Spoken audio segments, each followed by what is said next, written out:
मैं तुम्हें बताऊं, मोहब्बत कभी भी ख़त्म नहीं होती, लेकिन जब किसी की मोहब्बत के बदले हम उसे बेरुखी दें तो आखिर वो कब तक इस दर्द में जिए।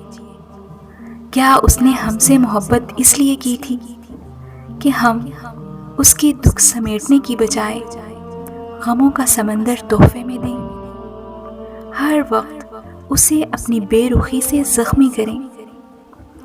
वो हमें अपना हमदर्द बनाता है और हम ही उसका दर्द बन जाते हैं। और एक बात याद रखना, सच्ची मोहब्बत भी अल्लाह सिर्फ एक ही बार देते हैं।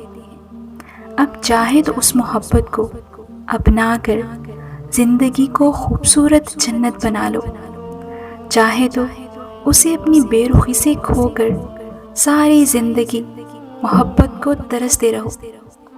लेकिन जब कोई हमसे सच्ची मोहब्बत करता है, चीखता है, चिल्लाता है, बताता है कि तुम मेरी दुनिया हो, मेरी जन्नत हो, तब हमें उसकी कदर नहीं होती। और फिर जब वो चीख चीख कर खामोश हो जाता है, तब हमें एहसास होता है, लेकिन तब तक बहुत देर हो चुकी होती है।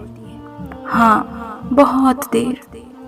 और अगर देर नहीं हुई तो ऐसे शख्स को अपने दिल में बसा लो, उसे खुशियाँ दो, उसके हो जाओ।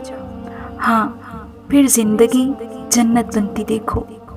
हाँ, जन्नत।